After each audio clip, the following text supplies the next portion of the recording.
चलिए आज हम लोग शुरू करते हैं UGC net first paper. First paper में 10 टॉपिक दिए गए हैं। उसमें प्रथम टॉपिक है टीचिंग एप्टीट्यूड, जो कि वेरी इंपॉर्टेंट टॉपिक है आपके परीक्षा के दृष्टिकोण से। इसमें 5 क्वेश्चन आपका टीचिंग एप्टीट्यूड का तो पूछा ही जाता है और इससे रिलेटेड तर्क में आपका पूछा जाता है। तर्क में 2 या 3 क्वेश्चन, टोटल मिलाकर इससे 8 से 10 क्वेश्चन तक आपके फर्स्ट पेपर में रहते हैं। इसलिए परीक्षा को दृष्टिगत रखते हुए ये टॉपिक बहुत ही इम्पोर्टेंट है और इससे संबंधित आपको 1 या 2 क्वेश्चन रिसर्च में भी मिलते हैं कि शिक्षण अधिगम प्रक्रिया के अंतर्गत उसका हम रिसर्च के तहत कैसे करते हैं।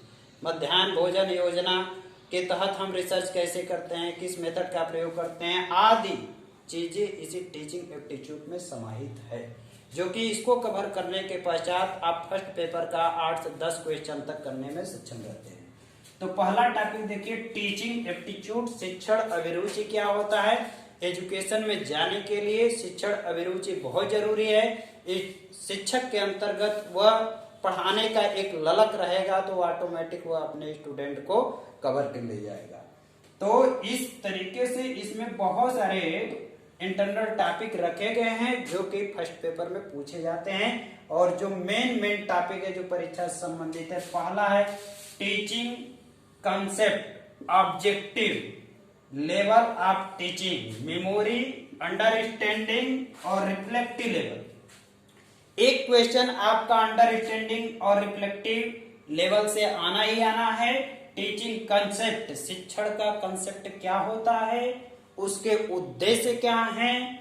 फिर लेवल ऑफ टीचिंग, कौन कौन से लेवल के टीचिंग होते हैं। मेमोरी लेवल का होता है, अंडरस्टैंडिंग लेवल का होता है, रिफ्लेक्टिव लेवल का होता है। मेमोरी लेवल में वो टीचिंग आती है जो हम बच्चों को याद करा देते हैं, उसके मेमोरी में भरा रहता है और वह रिकॉलिंग कर लेता है। वह सारे हमारे मेमोरी लेवल के टीचिंग कहलाते हैं। अंडरस्टैंडिंग लेवल का क्या होता है। अंडरस्टैंडिंग लेवल में मेमोरी के साथ साथ उसके तहत समझ विकसित हो जाता है, अर्थात वह समझकर बोल सकता है, लिख सकता है, पढ़ सकता है। वह मेमोरी लेवल की बात, अंडरस्टैंडिंग लेवल की बात होती है, अर्थात उस व्यक्ति को समझ में आ गया। रिफ्लेक्टिव लेवल का मतलब वह डाइवर्जेंट माइंड का हो जाता है, वह अपने से सब फॉर्म करना शुरू कर देता है। जैसे कोई टॉपिक पढ़ने के पश्चात उस टॉपिक पर वह क्वेश्चन का निर्माण कर सकता है। वह निर्माण कर सकता है यह किस रिफ्लेक्टिव लेवल का है, जो कि आपके परीक्षा में एक क्वेश्चन आपसे पूछा ही जाना है। मेमोरी लेवल, अंडरस्टैंडिंग लेवल और रिफ्लेक्टिव लेवल। बैक पेपर में बहुत सारे क्वेश्चन यहाँ से पूछे गए हैं। इसी के अंतर्गत बहुत सारे ज्ञानात्मक, भावात्मक, क्रियात्मक की बात आती है, जो कि हम लोग इवैल्यूएशन में आगे उसको देखेंगे।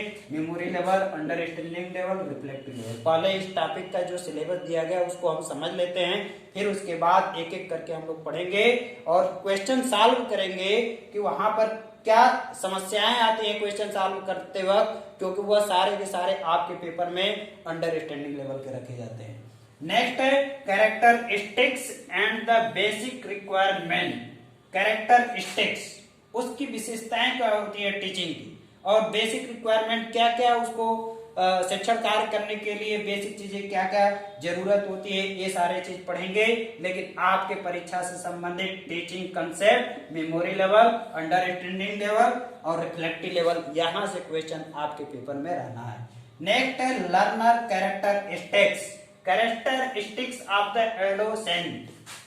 लर्नर कैरेक्टरिस्टिक्स, अब लर्नर कैरेक्टरिस्टिक्स में हम लोग देखेंगे कि लर्नर कैरेक्टरिस्टिक्स होता क्या है, मतलब अध्येता की विशेषताएं। अध्येता की विशेषताएं जो अध्ययन करता है, आपके समझ सामने बालक जो बैठा है वह अध्ययन करता है, उस अध्ययनकर्ता को हम कैसे समझेंगे, वह 2 लेवल में होता है।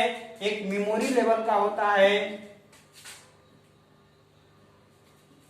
एक आयु के अनुसार, आयु के अनुसार,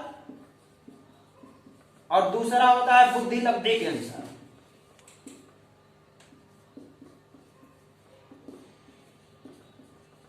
आयु के अनुसार, आयु के अनुसार जो आपका यहाँ पर सिलेबस में वर्णन किया गया है, आयु के अनुसार वर्णन किया गया है, जो कि परीक्षा में पूछे जाने की संभावना प्रबल रहती है।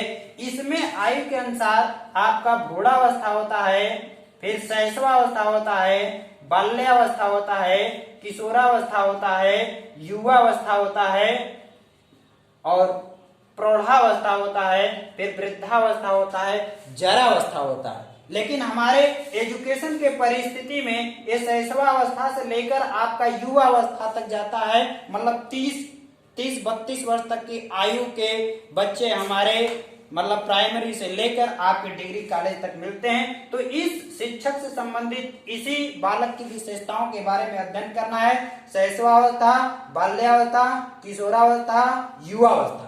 और आपको जो सिलेबस में दिया गया है वो बाल्यावस्था और किशोरावस्था दिया गया है, और इसी से आपके परीक्षाओं में प्रश्न पूछे जाएंगे, जो कि बाल्यावस्था क्या होता है, किशोरावस्था क्या होता है, उसका कैरेक्टरिस्टिक्स क्या होता है। जैसे किशोरावस्था का कैरेक्टरिस्टिक्स होता है वो हाइपोथेसिस करता है, उपकल्पना बनाता है, उसके मन में कल्पना चलती रहती है, वह डाइवर्जेंट माइंड का होता है, चिंतन करता रहता है, हमेशा सोचता रहता है, उसकी इच्छाएं प्रबल होती हैं, अंतर्मुखी प्रवृत्ति का होता है। अंतर्मुखी प्रवृत्ति का मतलब बहुत कम बोलता है, वो अपने जो बातचीत करता है वो अपने ग्रुप में ही बातचीत करता है, दूसरे जगह नहीं बोलता है।